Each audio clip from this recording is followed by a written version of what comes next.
श्रेयांसी बहुविघ्नानि, एक ऐसी युक्ति है, जब भी कोई श्रेष्ठ कार्य करने जाओ तो बहुत सारे विघ्न पैदा होते हैं। तो केंद्र सरकार जो है बहुत ही समता भाव से और सबको मनाते हुए यह कार्य कर रही है कि जनसंख्या पर नियंत्रण होना चाहिए। जितनी जनसंख्या बढ़ रही है, जिसके कारण कितने लोग बेरोजगार भी हो रहे हैं और अनेक सारी विषम परिस्थितियां जो हैं प्रकट हो रही हैं। हम चाहें तो अपने देश को स्वर्ग भी बना सकते हैं और चाहें तो नरक भी बना सकते हैं। जो ये गुंडे मवाली लोग होते हैं, जिनको थोड़ा बहुत पैसा मिलता है, वो लोग ही आकर के इस प्रकार से आंदोलन आदि करते हैं। बिल्ली की आवाज़ वाले लोग हैं, बहुत तेज़ म्याऊं करते हैं और बाद में छोटी सी आवाज़ हो जाती है। ऐसे ही लोग हैं कि अभी अभी तो बहुत बहुत बोलेंगे और बाद में सब शांत हो जाएंगे और बिल तो पास होना ही होना है। नमस्कार, मैं हूँ काजल सिंह और आप देख रहे हैं खबर इंडिया। जिस तरह से योगी जी ने एक बयान जारी किया कि अब जनसंख्या नियंत्रण कानून लागू होना चाहिए, क्योंकि जिस तरह से देश में विस्फोटक हो रहा है जनसंख्या, उसको नियंत्रण करने के लिए। लेकिन उसी दौरान फिर शफीकुर रहमान का जो है बयान आता है कि अगर अल्लाह औलाद देता है तो उसके खाने की व्यवस्था भी करके देता है। इसी पर खास बातचीत करने के लिए हमारे साथ आचार्य प्रज्ञा सागर जी मौजूद हैं। हम उनसे बात करेंगे। जिस तरह से योगी जी अपने बयान ले रहे हैं कि जो है अब जनसंख्या नियंत्रण कानून लागू होना चाहिए, पहले तो हम आपसे जानना चाहेंगे कि आपकी इस पे क्या प्रतिक्रिया है। देश में बहुत ज़्यादा जनसंख्या बढ़ रही है, जिसके कारण हमारे देश का जो उत्थान नहीं हो पा रहा है।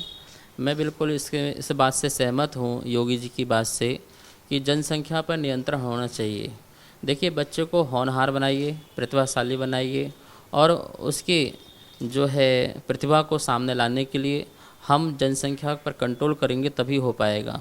जितनी जनसंख्या बढ़ रही है, जिसके कारण कितने लोग बेरोजगार भी हो रहे हैं और अनेक सारी विषम परिस्थितियां जो हैं प्रकट हो रही हैं।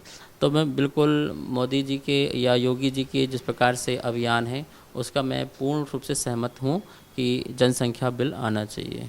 तो आखिर सर, लेकिन इस पे जो विपक्षी पार्टियां हैं वो लगातार इस चीज़ का विरोध कर रही हैं। शफीकुर रहमान हो चाहे वो ओवैसी हो, शफीकुर रहमान का कहना ये है कि अगर अल्लाह औलाद देता है तो वो खाने की व्यवस्था भी करके देता है। देखिए, सभी धर्मों की अपनी अपनी मान्यता होती है, कौन किसको क्या देता है। देता कोई किसी को नहीं है, ये हम ही अपने पुरुषार्थ से इस प्रकार से कार्य करते हैं। हम चाहें तो अपने देश को स्वर्ग भी बना सकते हैं और चाहें तो नरक भी बना सकते हैं। भगवान कभी नहीं कहता है कि आप इस प्रकार से कार्य करें। भगवान तो सिर्फ सत मार्ग दिखाता है, सत रास्ता दिखाने की बात करता है। बाकी जो कुछ करना होता है वो हमारे हाथ में होता है। तो मैं जो अपने भाई हैं, मुस्लिम भाई हैं या हिंदू भाई हैं, सभी से यही कहूँगा कि आप जो हैं रूढ़िवादी को छोड़ करके देश का उत्थान कैसे हो, समाज का उत्थान कैसे हो, हमारे बच्चों में संस्कार कैसे आएँ और किस प्रकार से हम अपने सांस्कारिक जीवन जिएं, इस पर विचार करना चाहिए।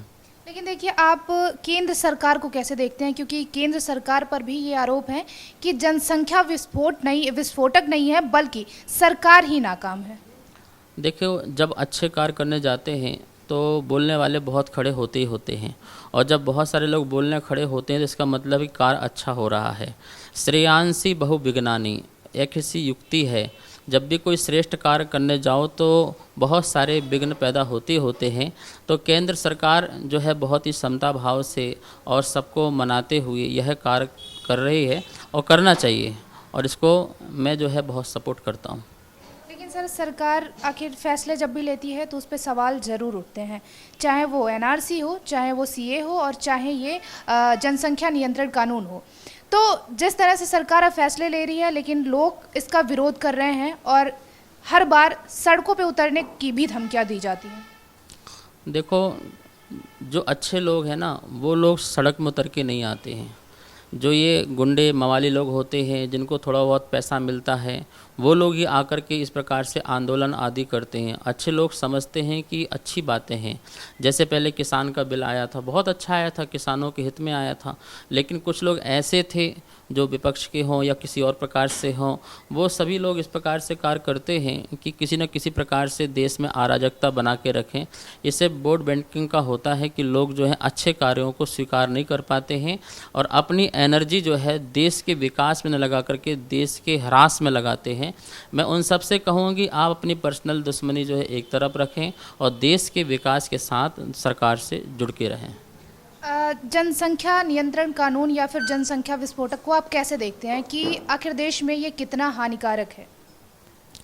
देखिए, जो लोग इस प्रकार से कार्य कर रहे हैं कि जनसंख्या बढ़ाने में जो है रोक नहीं लगना चाहिए, वो लोग अपने देश का उत्थान नहीं चाह रहे हैं। आज देखिए, सारा विश्व में हमारे भारत की पहचान बन रही है और ये पहली बार ऐसी सरकार है जिसने हर देश में जाकर के अपना मान और सम्मान रखा हुआ है। तो इसका जो नए भारत की जो कल्पना है वो बहुत सुंदर कल्पना है और इसमें कोई किसी प्रकार से विस्फोटक कुछ होने वाला नहीं है। ये 2-4 लोग रहते हैं और ये बिल्ली की आवाज़ वाले लोग हैं, बहुत तेज़ म्याऊं करते हैं और बाद में छोटी सी आवाज़ हो जाती है।